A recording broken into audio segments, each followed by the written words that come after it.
মার্কিন president Donald Trump ভারতের কৃষিপণ্য রপ্তানির উপর অতিরিক্ত শুল্ক আরোপ করার পর দেশটির প্রধানমন্ত্রী নরেন্দ্র মোদী সাফ জানিয়ে দিয়েছেন, দেশের কৃষক, জেলে এবং পশুপালকদের স্বার্থে তিনি কোনো আপোষ করবেন না।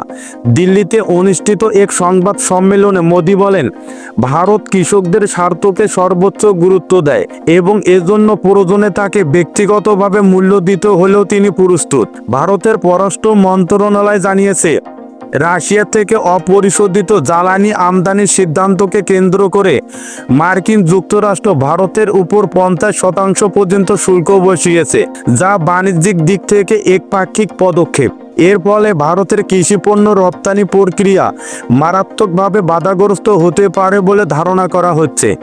মোদী বলেন, ভারতের 1.4 বিলিয়ন মানুষের জ্বালানি নিরাপত্তা নিশ্চিত করতে তারা বৈচিত্র্যময় বাজার ব্যবস্থার মাধ্যমে সিদ্ধান্ত নিচ্ছেন এবং এই সিদ্ধান্তে কোনো প্রকার চাপ মেনে নেওয়া হবে না। তিনি আরও বলেন, ভারত তার জাতীয় স্বার্থ রক্ষায় প্রয়োজনীয় সব ধরনের শান্তিপূর্ণ কূটনৈতিক উদ্যোগ নিতে প্রস্তুত। এদিকে দেশটির পররাষ্ট্র মন্ত্রণালয় ট্রাম্পের এই সিদ্ধান্তকে অনাকাঙ্ক্ষিত উল্লেখ করে বলেছেন, ভারতের উপর যে বাড়তি শুল্ক আরোপ করা হয়েছে তা যৌক্তিক নয় এবং ভবিষ্যতে এ নিয়ে দুই দেশের মধ্যে কূটনৈতিক আলোচনা চালিয়ে যাওয়া হবে।